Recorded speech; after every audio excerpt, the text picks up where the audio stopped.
જો હું તમને કહું કે તમે મહિનાના અમુક પૈસા બાજુમાં મૂકીને લખપતિ બની શકો છો તો તમે માનશો? જી હા, ઘણા બધા લોકો એવા હોય છે કે જેમની માટે આ લખપતિ બનવા માટે પૈસા મૂકવા એ થોડા અઘરા પડતા હોય છે. પરંતુ આજે હું તમને એક એવી યોજના વિશે જણાવીશ કે જેના દ્વારા તમે સૌથી ઓછી અમાઉન્ટ દ્વારા પણ લખપતિ બની શકો છો.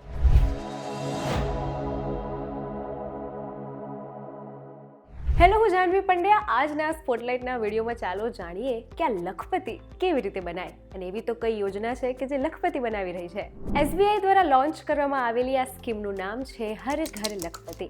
એટલે one type of recurring deposit જ છે, જેમાં તમારે દર મહિને એક નાની રકમ ડિપોઝિટ કરવાની અને મેચ્યોરિટી પર તમને 1 લાખ અથવા એનાથી પણ વધારે પૈસા મળે છે. કેવી રીતે?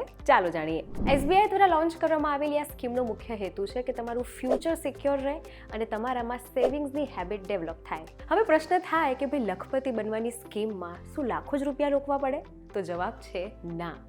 જી હા, તમે તમારા ગોલ પ્રમાણે, જેમ આપણે આગળ વાત કરી હતી એસઆઈપીમાં ગોલ બેઝડ એસઆઈપી હોય, તેવી જ રીતે આ અકાઉન્ટમાં આ સ્કીમમાં પણ તમે તમારા ગોલ પ્રમાણે અમુક વર્ષ નક્કી કરીને એમાં પૈસા રોકી શકો છો. કેવી રીતે? તો જો તમારો 3 વર્ષનો પ્લાન હોય તો એપ્રોક્સ તમારે 2500 રૂપિયા પર મંથ મૂકવા પડે. જો 5 વર્ષનો પ્લાન હોય તો અપ્રોક્સ તમારે 1400 રૂપિયા દર મહિને મૂકવા પડે. જો 7 વર્ષનો પ્લાન હોય તો અપ્રોક્સ તમારે 950 રૂપિયા દર મહિને મૂકવા પડે. અને જો 10 વર્ષનો પ્લાન હોય તો માત્ર 600 રૂપિયા દર મહિને તમે ડિપોઝિટમાં મૂકી શકો છો. એટલે આગળ વાત કરી હતી ને કે નાનામાં નાની રકમને ડિપોઝિટ કરીને પણ તમે લખપતિ બની શકો છો. એટલે તમે રોજના તમારા અમુક એક્સપેન્સને ઓછા કરીને અથવા જે ખોટા ખર્ચા છે તેને વાળીને સેવિંગ કરીને આ અકાઉન્ટ ઓપન કરીને આ લખપતિ યોજના દ્વારા તમે પણ લખપતિ બની શકો છો. હવે ત્રીજો સવાલ આવે કે કોણ આ અકાઉન્ટ ઓપન કરાવી શકે છે? તો કોઈ પણ વ્યક્તિ.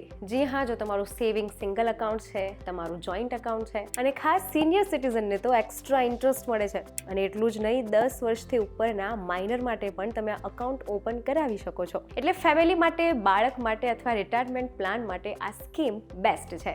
હવે વાત આવે ઇન્ટરેસ્ટની કે ઇન્ટરેસ્ટ કેટલો મળશે.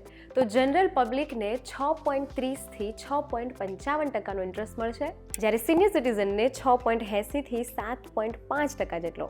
સ્ટાફ મેમ્બર્સ માટે 7.5 થી 7.55% જેટલો ઇન્ટરેસ્ટ રેટ મળશે. આ રેટ ઉપરથી મંથલી ઇન્સ્ટોલમેન્ટ કેલ્ક્યુલેટ થાય એટલે મેચ્યોરિટી પર તમે શ્યોર અમાઉન્ટ રિસીવ કરો છો. અને હા, તમે સાથે એડવાન્સ પેમેન્ટ પણ અહીં કરી શકો છો. હવે આવી સરસ સ્કીમ હોય તો અમુક રૂલ્સ ને રેગ્યુલેશન પણ હોય. તો વાત કરીએ રૂલ્સની, તો જો તમે 3 મહિનામાં ભૂલી જાઓ છો ઇન્સ્ટોલમેન્ટ તમારું પે કરવાનું, તો તમારો સર્વિસ ચાર્જ એટલે પેનલ્ટી લાગે છે.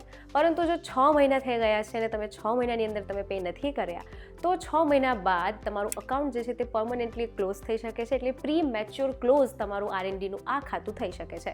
ઇન્કમ ટેક્સના રૂલ્સ પ્રમાણે ટેક્સ લાગે છે અને સૌથી હેલ્પફુલ, તમે ઇન્સ્ટોલમેન્ટમાં પણ તમારા પૈસા ભરી શકો છો. અને જો પ્રી મેચ્યોર ક્લોઝ કરવું હોય તો થોડી ઇન્ટરેસ્ટ પેનલ્ટી લાગે છે, પણ હા, પૈસા તમારા સેફ રહે છે. સ્કીમ જાણી લીધી, રૂલ્સ રેગ્યુલેશન પણ જાણી લીધા, પણ હવે વાત આવે કે પૈસા મળે ક્યારે. તો તમારું લાસ્ટ ઇન્સ્ટોલમેન્ટ ડિપોઝિટ કર્યા પછી તમને 30 દિવસ એટલે કે 1 મહિના પછી, કાં તો જે પીરિયડ માટે તમે આરએનડી ઓપન કર્યું હોય એ કમ્પ્લીટ થાય પછી, જેમાંથી જે ડેટ લેટ આવે એ ડેટ પર તમને પેમેન્ટ મળે છે.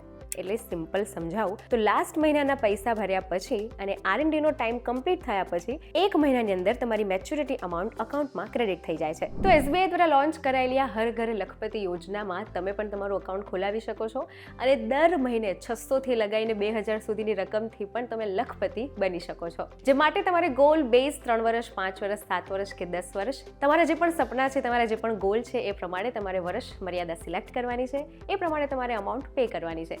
આ સિવાય બીજી કોઈ પણ માહિતી જોઈતી હોય તો લિંક ડિસ્ક્રિપ્શનમાં આપેલી જ છે, જોઈ લેજો.